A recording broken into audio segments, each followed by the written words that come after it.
In 1973, in Roe v. Wade, the United States Supreme Court held that the 14th Amendment's Due Process Clause prevented states from regulating the practice of medicine in such a way as to prevent a woman from having a doctor abort her child, at least not until the third trimester.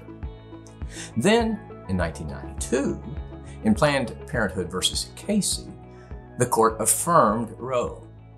It said that the woman had a liberty interest under the 14th Amendment's Due Process Clause to make an abortion decision, and the state's interest in life did not justify any law creating an undue burden on that decision until the unborn child was viable, meaning he or she could survive outside the womb with medical assistance. Now, some people believe that judicial supremacy makes these rulings the law of the land, and there is no constitutionally credible basis upon which to challenge the correctness of those rulings. They believe that the best the legislature can do is enact laws that would make exceptions to Roe and Casey.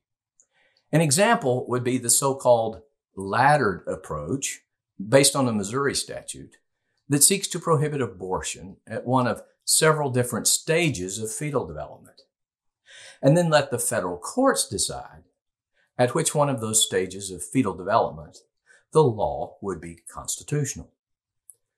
Others, on the other hand, including FACT, do not believe the Supreme Court will reverse Roe and Casey based on such a law, because a laddered approach accepts rather than challenges the constitutional analysis used by the court in those decisions.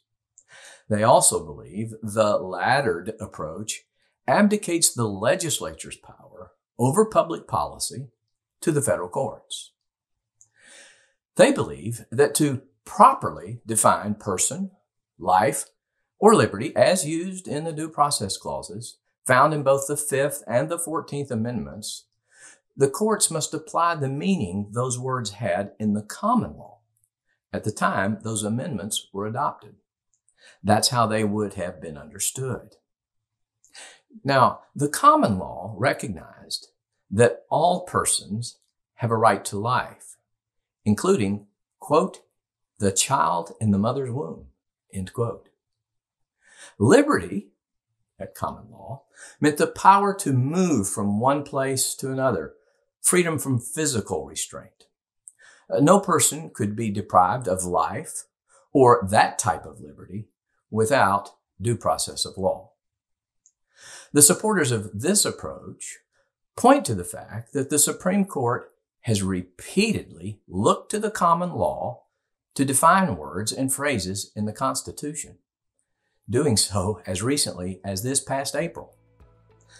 But unbelievably, no state has ever argued that the words person and life in the 5th and 14th Amendments must have the same meaning and must be given the meaning they had at common law. Since that argument has never been made to the Supreme Court, we believe it should be made now. Do you agree with FACT and others that the Rule of Law Life Act is a better approach to abortion legislation than the Missouri laddered approach?